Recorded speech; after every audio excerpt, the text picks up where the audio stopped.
What's up, y'all? It's your girl Sakina, and I'm back with another review. This is my review for the Real Housewives of Atlanta. This is season 14, episode 16. Before I get into the review, please make sure y'all check us out tomorrow night on the Whether You Like It or Not panel. It will be hosted live here, okay, at my house. It will be hosted here, so make sure y'all tune in at 9:15 Eastern Standard Time. Like I said before in my previous review, baby, we will be on StreamYard Basic, not StreamYard Plus. So don't be expecting any type of special effects or anything like that, because we keep it real plain Jane around here, okay?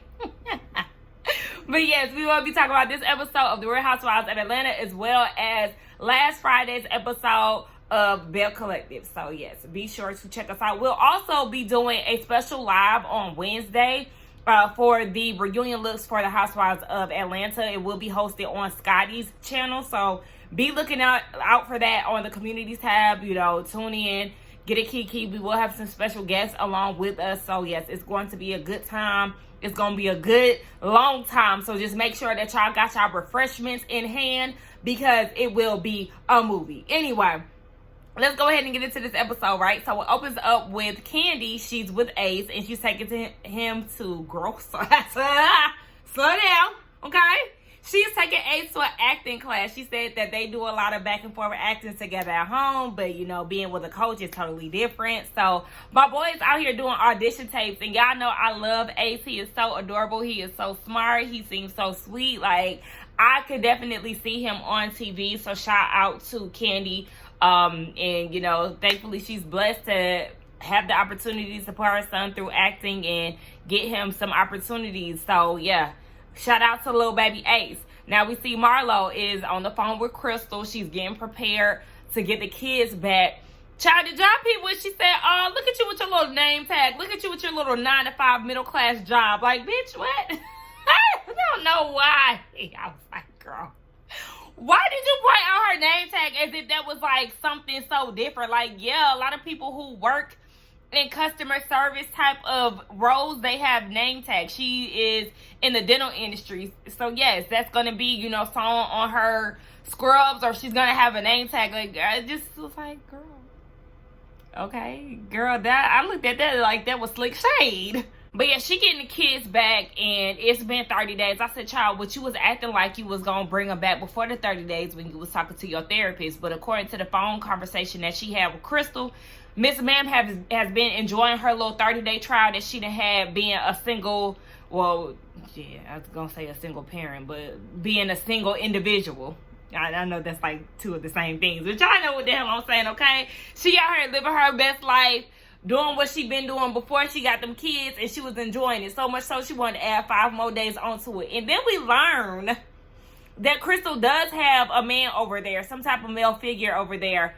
But I'm still like, girl, the nerve of you to add 2 additional people onto an already 6 people household. Girl, no ma'am, absolutely not. I would have told her, baby, they can only stay for the weekend, and that's it. Because it doesn't seem like they've learned anything with Auntie Crystal. Anyway, she was just saying that they don't take initiative to do anything. And that's typical when it comes down to teenagers. You have to tell them what to do, you know, until they get into the groove of actually doing it themselves. But a lot of times, my mom spent her whole, my whole childhood telling me what to do. I mean, of course, I know, you know, there's certain things that you have to do or that you get into the rhythm of doing. You know, when we were staying at home by ourselves, we had to come home, get straight to homework. If you do your homework, you can go outside and play. And, you know, just little stuff like that that you already know that you're supposed to do. But certain kids, they be dirty, child. You be having to tell them, look, go brush your teeth. Did you brush your teeth? Okay, go get in the shower. All right, now when you get done with that, come wash these dishes. Okay, out there, fix that bed up. Like, you know, you be having to stay on kids. That's just a normal thing. But, child, she about to get them kids back. And y'all know how I feel about this storyline. Over it. Moving on to Drew. Honey, sis in her feet and her Achilles, girl, sis. Now you done tore another one. She had to undergo surgery, get stitches. She woozy. She can't feel nothing. She got a cast on. She feeling bad because they've been wanting to go to Jamaica, and they weren't able to really enjoy themselves because she been cooped in the room the whole time. And yeah, a lot of people definitely did say that she should have went home when it happened, and she should have, because sitting in a room in Jamaica, that wasn't really going to do much for her. But, you know, it is what it is, child. Next thing you know, Sheree and Sanya, they come and pay her a visit. And, she's shocked by all of this because she's like, nah, the two people that I've been beefing with this entire season being the first people to come and check on me. Like, baby, am I dreaming? Am I doped up? What's going on? Girl, it's real. They're here to see how it's going. Sanya's hair is so cute. I think, yeah, Sanya did say that her sister be doing her hair. Her hair really be laid. I feel like Sanya and Sheree definitely have the best hair of the cast. And then I would say the third person, Sanya, I'm going to say Sanya is first. And I say Sanya is first because she hasn't had a bad moment, really. Sheree, you got bumped down to second because of that Dracula ponytail that you had in your confessional. There was a third person that I wanted to mention. Marlo. I think that's who I wanted to mention. I wouldn't give it to my girl. Kenya, because the wigs that she tends to put on her head, sometimes they be out of order. So sorry, sis. But yeah, the top two is definitely Sanya and Sheree with the most laid hair. Y'all let me know what y'all think about that in the comments. But yeah, so then they get into the conversation about Kenya. They're filling Drew in on the last dinner and how Kenya ate Sanya up and she was not prepared. And Sanya did admit that Kenya was eating that ass up. And she was like, you know, sometimes I be feeling like I'm winning the argument in my head, but in reality, I'm really not. Sis, I don't know how you thought that in your head because your mind was clouded as hell. You couldn't even process everything that was going down. So you couldn't produce what you were really trying to say. She had you against the ropes, like I said, and you were not prepared. You have to make a mental note of what you're going to say to make sure that you are very clear and precise on how you feel about something to get how you feel all the way out and through. But sis was struggling, so then here come Bone carrying Sheree. Oh, well, you know, she felt some type of way about RHOA saying, you know, felt like he was being aggressive for cussing at a group of women. And then here comes Sanya with the typical line. She doesn't have a man to defend her, whatever she said. And, you know, she'll never experience a love like this. I get so tired of stuff like that. It's like literally so old, so tired. It's like, okay. Instead of just, I understand that you ain't feeling Kenya like that, but I don't know. I just always feel like that's so corny when women do that. You always trying to throw a man in somebody's face. You don't have a man, so you'll never know what it feels like. Because girls tried to try that with me before when I was younger. My cousin's girlfriend, when we were in high school, my cousin's girlfriend tried to throw that shit at me because I told my cousin that I didn't like how his girlfriend was speaking to my little cousin. This is a child. I don't like how you know, I was like, I don't really know how to feel about her. I really wasn't, you know, feeling how she was speaking to, you know, my little cousin. It was real simple like that. My cousin went back and told her what was said, which I didn't care. Like, I didn't care about that. But her, you know, natural insult to me was, you don't even have a man, and that's why you'll never have a man. And I'm looking at her, baby, in high school, looking at you like, bitch, what? Oh, you thought you ate with that one, didn't you? Like, oh, okay. Well, if that makes you feel better, go off, sis. But for me, it did nothing to me because I don't give a damn about that girl. Like, how are you even going there? This is my cousin on top of that. Even if it was somebody that wasn't in relations to me, it's still like, girl, okay. Fuck you and him. I don't really give a damn. So it's just like when I hear stuff like that, I'm just like, it's just like so tight. You don't have a man, so you wouldn't know what it feels like. Oh, great. Okay. Well, go ahead with your support. And just like somebody said in the comments, he felt like you was drowning, but he ain't feel like you was drowning when you was expressing to him that you was taking care of your kid by yourself and you was feeling overwhelmed. Shout out to the person who said that in the comments because, baby, you definitely spoke a word. Child, so Sanya, one thing about it, baby, she gonna get on that phone. She gonna get on the phone or she gonna come at you direct, baby. She said, you know what, let's call Kenya right now, okay? Girl, hey, so I heard she was calling my husband aggressive, like, girl, what's going on? And Kenya was like, girl, what? Hold on. sis, I gotta wake up. Like, and then she did sound like, I don't know if she was asleep or what, but she definitely sounded like she was not up and at him. So, yeah. So, did I say Adam? Up and at them? You know, whatever the hell the saying is, child. She wasn't up, period. So, Kenya, girl, you definitely said that he was aggressive. You said it. That was actually something that Sheree got correct. You said it, and it just is what it is. Like, girl. But the thing about it, Sanya, while you sit here want to go head on and toe to toe, just make sure that you ready and that you ain't stumbling and forgetting what you need to say. But, you know, she defended her man, so she mad at this point. You know what it means to call a black man aggressive. Yeah, but at the same time, you have to understand that that was a situation that your husband inserted himself into. Nobody had, it's different from the Marlo and Ty situation, right? Because Marlo brought Ty into it. So at a certain point, Ty had to step in and say what he had to say about the situation. Whereas the women were addressing you. And then your husband got up, hey, don't fuck with my wife. Hey, sit your ass down with your fine ass. Because ain't nobody talking to you.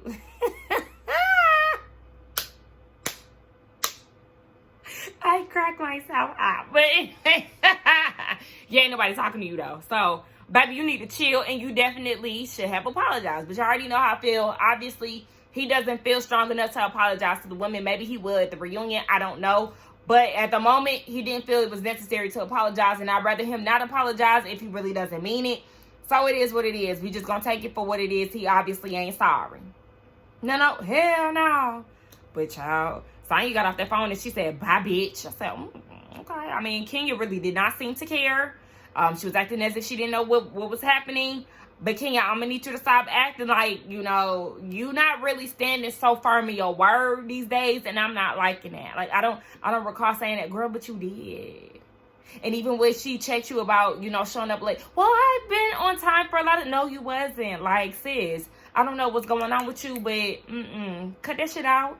She by Sheree is out at the model casting trying to find some models for She by Sheree. She's hired Rowan. Shout out to Rowan and her Gucci scarf. I said, okay, sis, styling and profiling. So Rowan is a fashion show coordinator, so she's going to help Sheree out in this process.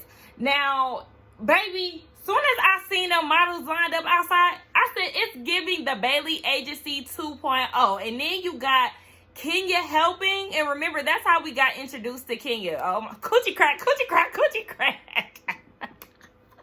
This is literally a flashback. Oh my gosh. Oh, Cynthia. It's crazy, but like this season, I know a lot of people say that they feel like this season is very hit or miss, but for me, I don't miss Portia. I don't miss Cynthia, but you know, that just kind of made me realize, like, oh, Cynthia's not on the show anymore, you know? So, but you know what? It is what it is. Maybe she'll be back one day. Maybe she'll be back next season. You never know. It looks like her and Kenya are on good terms again. I've seen them all, buddied up at Teresa's wedding and whatnot. So, you know, maybe she'll be back. I don't know. But she left our screens on bad terms with the Ultimate Girls Trip. So, baby, if you do come back, definitely redeem yourself. Oh, and I actually seen, I go to the, it's like a building that has little shops in it. I mean, that obviously sounds like a mall, right? But it's not like, I guess it's like that, but not really, because some stores, they don't have the same hours of operation. So that's why I'm saying it's not really like a mall, because it's a building that houses a lot of different businesses, but the businesses, they kind of function in different ways, if I'm making sense. So yeah, I go to this place a lot, and that building actually has the wine cellar there, Cynthia's wine cellar. And baby, when I tell y'all, it's so small, it's still open. Mallory works there. Every time I'm there, Mallory is in there. It's very small. And then in that same building, I was walking around one day, and I actually seen the event space that she has. And it's small too. So I was like, damn, they had like take the whole scene, like a party scene in here. Like, I'm sure they was cramped up in that small space. But you know, I just say all of that to say that, you know, I got to see Cynthia's businesses for myself. But anyway, yeah. we about to have a whole coochie crack moment over again. So I'm just interested to see how this thing about to play out. Oh, baby, this is about to be a motherfucking mess. Okay, so Kenya, first of all, she already coming in hot for real because she really got some underlying beef with Sheree for being a bone carrier. So, you know, she's not really feeling it because she already done ran back and told Sanya what she said about Ross being aggressive, and she feels like Sanya singled her out. Girl, she did not single you out. She addressed you head on. I mean, it was over the phone. You said what you said, so baby, sit in it. It wasn't that big of a deal any damn way. One, she got a problem with that. And then, two, she was like, okay, so, baby, why you ain't tell me to post this stuff so we can have some more models? Because, baby, it's looking like crickets outside. That line is real short. And then RHOA was like, well, we wanted to respect Sheree's wishes. She wanted to keep it real low-key. And she was like, okay, well, you can't have a model casting with no models. I said, hello, like, what? Slow by Sheree. I'm going to need you to grasp what's really going on because it does not make sense. It doesn't. You have a casting call for models, but you wanted to keep it low-key? How does that work? I'm looking for actors. I'm looking for models. I'm looking for a chef. I'm looking for event planners. I want everybody to know that I'm looking for the best of the best so we can have the city's best come out to audition so my show can run at its best. But you're always giving bottom of the barrel because you're very bare minimum. So that was problem number 2. Problem number 3, Kenya's like, baby, why are we facing this way? And I agree with her. Why are we not facing the way that the model is walking so we can see the actual walk? RHOA, well, that's how we usually do fashion shows. Oh, okay, so the wrong way. Now, I get it because we know Kenya can be very combative, baby. She be ready to go. She does not care to spare your feelings or anything of that sort. So it's making Sheree uncomfortable, but I actually agree with her. Like, you can't be passive in this type of situation because, Sheree, this is your business. So at the end of the day, it's a reflection of you. And if you want some good models, then why not face it the way that it's supposed to be so you can actually see the talent do what they're hired to do, which is walk and really show off your pieces. And then RHOA was saying that you got to have money to have real models. And then RHOA was like, you know, we could easily have some real models from agencies, but that's going to range from $250 to $500 a day, you know, depending on the situation. So Kenya's like, bitch, you need to be paying for that. Like, hello, Sheree, what's going on? And Sheree, broke ass, talking about, I already paid $1 million for this in the pieces. Girl, you ain't paid no $1 million for no damn pieces. You will not get me to believe that you just spent 6 figures to get some damn samples or pieces over here. And just like Kenya said, if that was the case, they'd be on the flight. Girl, stop lying to us because we don't believe you. We never believe you when it come down to this shit by Sheree shit. Like, girl, please.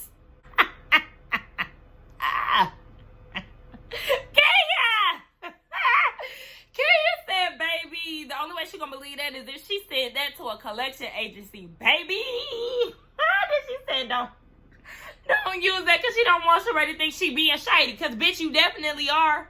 And I'm eating all of it up because, bitch, Miss That by Sheree, you ain't fooling us like I said. Kenya is being so rude to RHOA. I don't like that. I don't like that because it's making the environment hostile, uncomfortable. Like, it's tense, baby. I'm tense watching this shit. Kenya, cut it out.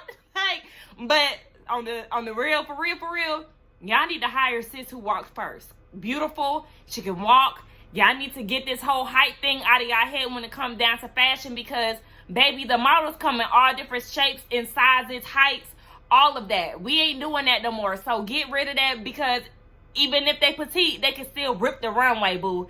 Don't cancel my girls out. And then Kenya asking for one of the girls' information because it's not on the back of her picture. Well, Wanda's like, I mean, that's not how I do my process. Like, please allow me to be up. Kenya said, no, baby. Put your number on this damn picture. Like I said, fuck what she talking about. Like, oh my gosh, Kenya, stop it.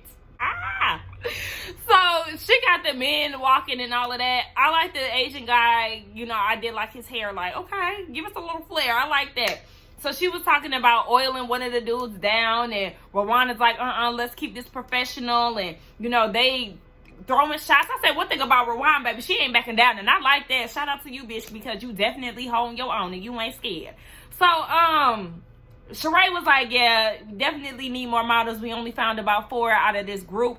And Kenya was like, yeah, definitely I want to help you as much as I can. Like, Rwan, I'm glad you're here, but we're definitely going to need, some real models. And baby, Rwanda's like, baby, this is not my first rodeo, so pipe down, because we don't need your 2 cents. I said, okay. I mean, she didn't say all that, but you know what I'm saying. Like, she hadn't got right with Miss Kenya Moore. I said, okay, Rwanda. Oh, Rwanda. Oh, my gosh. Rwan. Oh, my gosh. Anyway, Kenya said that she really wants to see Sheree succeed because she don't have any more fails left. I said, have you met her? She got a whole lot of L's left to give, baby. So just keep watching her journey. Drew the Fool sitting there at Conehead's photo shoot for this book, and she's saying that, things have gotten better since Jamaica, and, girl, you happy to write this forward for this book, but yet you still have not read the whole thing. And her mama is there too. She was like, I mean, yeah, he doing this photo shoot and stuff, so that mean everything ready, right? The book is 75% done. Baby, what are you writing? You feel included because you writing the forward? No, your inclusion should have been you being there for the idea of the book, the paragraphs of the book, quotes of the book, in the book, like all of that. You should have been hand in hand. What y'all gonna discuss, everything should have included you, because that's your child at the end of the day.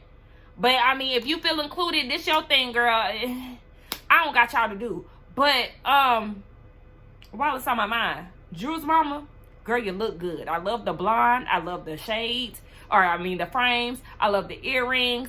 I love the makeup. Baby, you're cute. Cute little lady. Her and Drew look just alike. It's crazy. But I said, I love me a fashionable old lady with a sense of style. Okay, mama, I'll see you.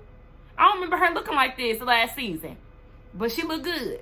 So they get into the conversation of her son not being adopted by Ralph, and he said that he actually spoke to Josiah about, adopting him, and that really does not sit well with me, the fact that he spoke to the son. I just feel like that kind of complicates things a little bit more, because you never know what that is going to make the son feel like. He might be really feeling left out now because it was in the talks and now it's not happening, or I don't know the details of the conversation, even if it even happened, because we know that Ralph be lying. Oh, I call him Ralph Conehead. Anyway, yeah, you just never know. But he then said to the mom that, had a conversation with Josiah's dad, and he was like, yeah, he really does want the opportunity to be in his son's life. He'll be hurt by that. And, a lot of y'all have said that. And like I said, I was even watching one of Scotty's videos back then, and he did help me kind of see, the biological dad side of things, because I did forget that he was in jail.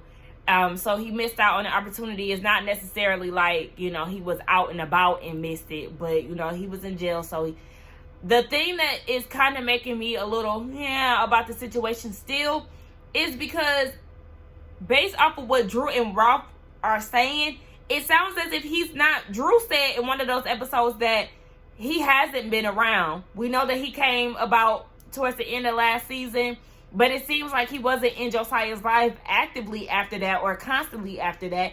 And then even what Ralph saying in his confessional in this scene, he said that the dad was invited to Josiah's game, and now he's like, trying to incorporate him into his life a little bit more. Whatever he was saying, it just doesn't sound like he's around on a regular basis. So that it is kind of just like,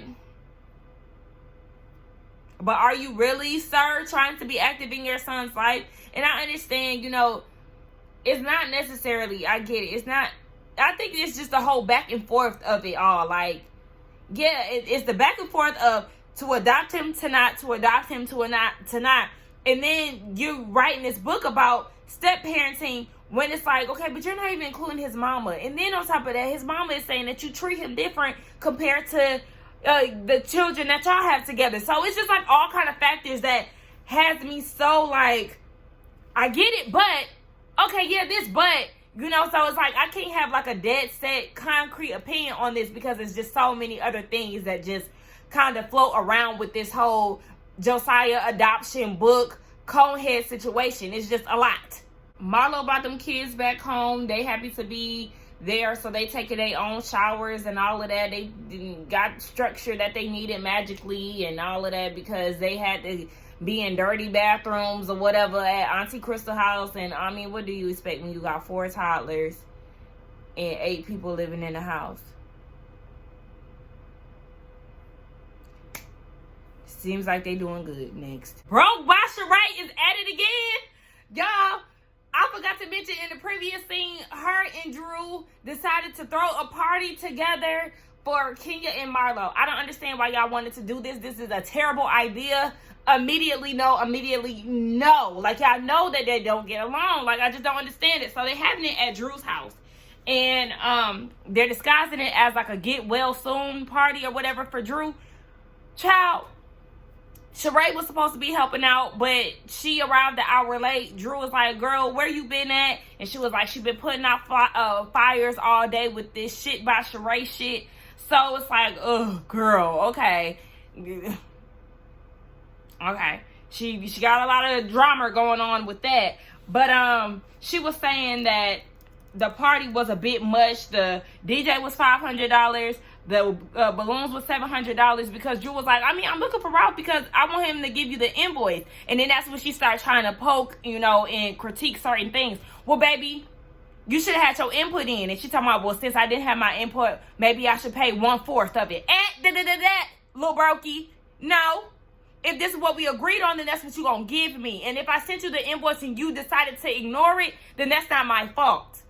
Pay up, bitch, because you wanted to throw this together. So you gonna pay me, period. And I hollered. When they put that assistant up talking about she don't like to pay. She can't pay, honey. So Sheree's balance is $1,300 and she ain't got it, boo. Ooh. I want to see what this fashion presentation is gonna look like, because she gets a call by one of her friends in LA. She had to I think she sourced some clothes out in LA. I don't know. She got some pieces out in LA. This man has a showroom, so one of her LA friends went out to see it, and she was like, yeah, some of the pieces look good, some of them not. So yeah, it's not looking too damn good. I'm with Kandi. Sheree, your fashion stuck in Alaska? Okay. I mean, we don't believe you, but okay. If that's what you're saying. Okay. Baby, that Kenya is showing out this episode. So, all the guests are arriving at this point. I forgot to mention this. Drew, you in that sequin boot can get the hell out of here. That outfit is ugly as hell. And then the fact that you got the nerve to add some damn sequin fabric around that cast. Girl, get the hell out of here. But yes, Kenya cousin Shay arrives. Marlo's friends from Miami or Florida, they show up. I just feel like y'all doing all of this for 2 people who don't like each other. Like, they arrive at the same time. Kenya gets to the door before Marlo does, and Kenya closes the door on Marlo. Well, shit, she ain't got shit to give the bitch, and I mean, I can't blame her. She cracking me up this episode, though, and she's out of order in all of her scenes. See, that's the problem, because all the girls, you know what? Wait, the real problem is these balloons that everybody is battling within this party. It's giving that scene from Sex and the City, the movie. Y'all remember when Carrie and Miranda went on a Valentine's Day date, and the balloons was all over the restaurant, and the strings were super long. And when Miranda had told Carrie that she said something to Big right the day before their wedding, and Carrie got mad and was trying to storm off and was struggling trying to put her jacket on because all them damn strings everywhere. That's what it reminded me of. So many people trying to get strings hanging off their forehead and stuff. Like, oh my gosh, it's just all in the damn way. So that's the real issue. But what's her name? Sheree is saying in her confessional that she's like, with all the things that's going on with Tyrone and how Drew has been, helping her out or whatever Drew's part in this was, her getting along with Drew, she feels like Marlo and Kenya could be able to do the same thing. Everybody is not the same.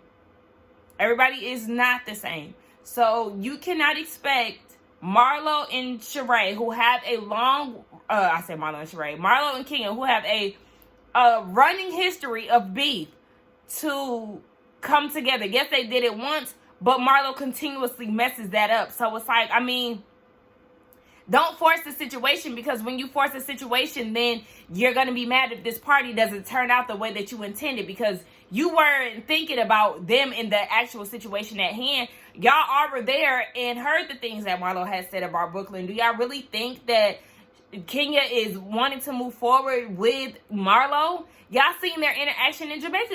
She doesn't want to be around this girl. Like, don't force it. Like, seriously, I can't stand when people do that. If somebody wants to come around to somebody, it's going to be on their terms. It's not up for you to try to make them come together.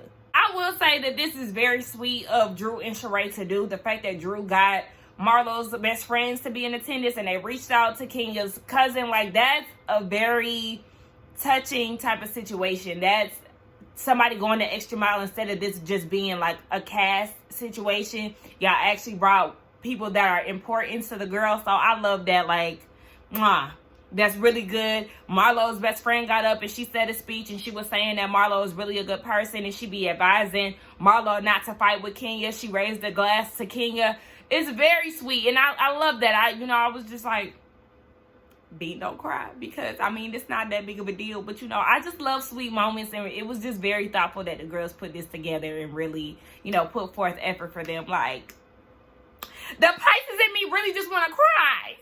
And them trying to get down to the root of why they aren't friends anymore. Marlo, I'm going to need you to stop acting dumbfounded. You know exactly why. Well, why did we fall out right now? Well, let's take it back to 6 years ago when I didn't invite you to my housewarming party. You said that's why my mama don't want me. Well, let's not talk about that. No, we have to. Yeah, because we have to start at the beginning to understand why we are where we are now. You sit here calling me a liar, talking about I was lying about being sick, and it's ridiculous. Like, to really know that the reason why y'all are no longer cool at this point, it started because you tried to make it seem as if she really wasn't there for Sheree, and that she was lying about being sick to avoid going to the party that y'all decided to throw for her. That doesn't make sense. So, yeah. And then you started to take the insults a bit far. So, yeah. And I understand, Kenya could have very much so hurt Marlo's feelings with the things that she was saying. She could have, because Kenya was eating that ass up. But, through the flashbacks that they were showing and stuff. But at the same time, Marlo, when she was trying to be a friend to you, you initiated the beef, like doing the most. Y'all got past, like, the shit that she was saying at the fashion show and all of that. But just the fact that you're still acting dumbfounded and acting as if you weren't being a trash friend to her, knowing what you said at Sanya's cooking event. Like, that's the thing. Like, you was going so hard. Bottom line, Kenya is not fooling with you, and she has every reason to. I'm going to need Drew and everybody else to stop trying to make this intervention happen and trying to get them to hold hands and all of this. And, like, it's just too much. Stop it. This shady below the belt game. All right, y'all gonna get enough. Now, you trying to keep the peace, and you just had your mama say a prayer over the food and try to change the atmosphere back into the positive mode that you were trying to create. But yet, y'all have a damn shade game. And the first question is, what would you do if another woman accused your man of being aggressive? And then, of course, the question goes to Sanya, because that's where it stemmed from. And then Sanya goes and says, my response is, bitch, you wish you had a man like that. You wish you had a man like that. And I'm glad that Kenya gave her moment. I'm glad that Kenya did not react in the way that Sanya wanted her to, because, girl, okay. And let's move on to the next question, because when she have your ass choked up again and lost for words, then what? Next question. What would you do if you decided to throw a party with a friend and then they offered to go half and dish the bill on you? I was with Kandi. Call them out. And she's talking about something. I'm hosting a fashion show. I got shit to do. You was hosting a fashion presentation, boo. Don't forget it's presentation. It's not a fashion show. A presentation when you decided to have this party with Drew. When you agreed to it. So pay up while you sitting there trying to act like you got shit to do. Just like Kenya said, with a $7,000 sweater on. Girl, the $7,000 sweater on. Miss us. Miss ma'am.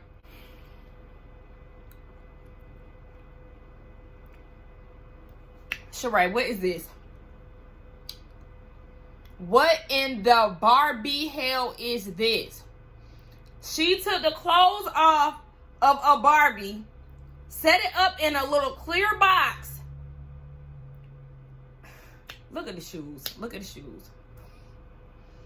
Give it up, Delicious. Damn, like, girl, you just sent out 100 invitations, and you don't have not one piece of clothing, and the fashion show is next week. Just like Marlo said, at this point, you just want to have a party. Ain't no damn fashions. Just like Kenya said, a fashion show with no fashions. How dreadful. Shout out to Dwight, because that line will forever be true. I don't care who I need to call, who I need to pay, how much I need to pay. But the fashion show will go on. You don't like to pay. What are you talking about, Sheree? Please stay away. I'm so sick of her. You don't want to pay Drew. You didn't want to pay your contractors. You didn't even want to pay $250 to $500 for some real models. Do you think that we actually believe that you're willing to pay whatever it takes to get She by Sheree off the ground? After 14 years?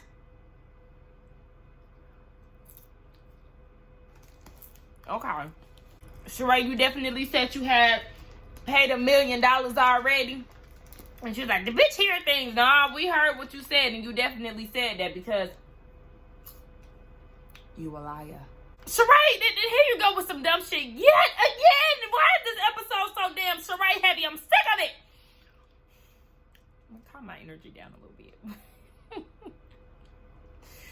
So Sheree, first of all, there was that Black Coffee. That's a Black-owned coffee shop. I don't drink coffee, but I've always wanted to go.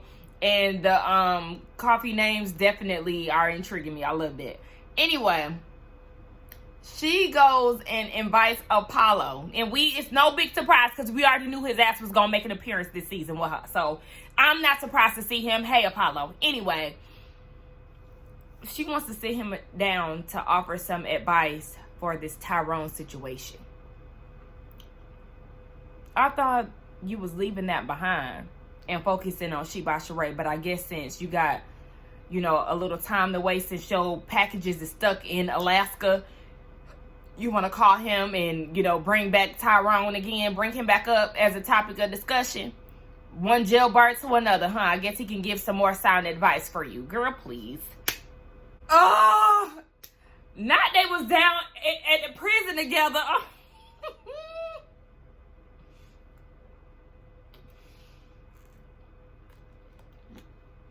So y'all was out there lifting weights together on the basketball court, hanging outside the cell, chopping it up down at lunch with the commissary and stuff.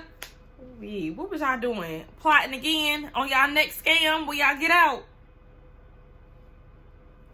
Girl, Apollo and Tyrone scammers. If you think that Tyrone wasn't telling Apollo his scam on you, you got another thing coming if you think that Apollo was in your corner. But go off, She by Sheree. Sheree, you done reached out to him, and it's no surprise because this entire time she had been acting as if she wasn't sure if she really wanted to be done with him or not. Months down the line, he's still on your mind to where you want to reach out to him after he stood you up in Philly. And now you seem so shocked that he's calling you every day. Girl, at this point, I don't give a damn about your choice of men. Tyrone, the Martell. Like, girl, please, just have at it.